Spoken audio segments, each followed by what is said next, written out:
बारामतीमध्ये राष्ट्रवादी शहर पार्टी कार्यालयानं आणि महिलांनी एक अनोखा उपक्रम राबवलाय। या उपक्रमाची सध्या जोरदार चर्चा सुरू झाली आहे। मुख्यमंत्री लाडकी बहीण योजनेचे पैसे महिलांच्या खात्यात जमा झाल्यानं उपमुख्यमंत्री अजित पवार यांचे आभार मानण्यासाठी महिलांकडून अजित पवारांच्या पुतळ्याला राखी बांधत तब्बल 25,000 राख्या पाठवण्याचा निर्णय घेतलाय। रक्षाबंधनाच्या अगोदरच आम्हाला ओवाळणी मिळाल्यानं आम्ही 25,000 राख्या पाठवत असल्याच्या भावना महिलांनी व्यक्त केल्या। या संदर्भात महिलांशी बातचीत केली आमचे प्रतिनिधी विकास कोकरे यांनी। राज्य सरकारच्या माध्यमातून गोरगरीब महिलांसाठी मुख्यमंत्री लाडकी बहीण योजना सुरू करण्यात आली।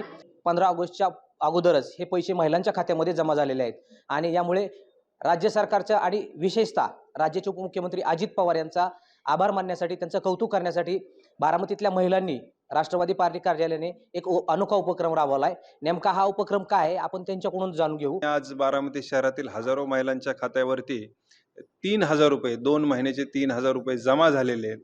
म्हणून सर्व महिला, राष्ट्रवादी काँग्रेस पक्षाच्या महिला कार्यकर्त्या आणि राष्ट्रवादी काँग्रेस पक्ष हे सर्वजण या ठिकाणी आनंदी आहे आणि आम्ही एक येणाऱ्या रक्षाबंधनाला आदरणीय अजितदादांना शहरातील ज्या महिलेच्या खात्यावरती पैसे आलेले, ज्या महिलेने फॉर्म भरलाय त्या सर्व महिलांनी निर्णय घेतलाय की आपण एक 25,000 राख्या आदरणीय अजितदादांना या रक्षाबंधनाच्या निमित्तानं आपण त्यांना पाठवून देऊयात। आमच्या खात्याला 3,000 रुपये जमा झालेले आहेत आणि हे सर्व दादांमुळे शक्य झालेलं आहे। त्यासाठी आम्ही दादांसाठी 25,000 राख्यांचा उपक्रम राबवलेला आहे। त्यामुळे आम्ही दादांचे खूप आभारी आहोत। आम्हाला आभार मानतोय, आम्ही राख्या बंधन करतोय। आजपर्यंत आम्ही दादालाच मान देतोय। जरी विरोधकांकडून या योजनेवरती चुनावी जुमला योजना असं म्हटलं जाते, मात्र प्रत्यक्षात या महिलांना दादांकडून जी योजना राबवण्यात आली या योजनेविषयी विश्वास वाटतोय।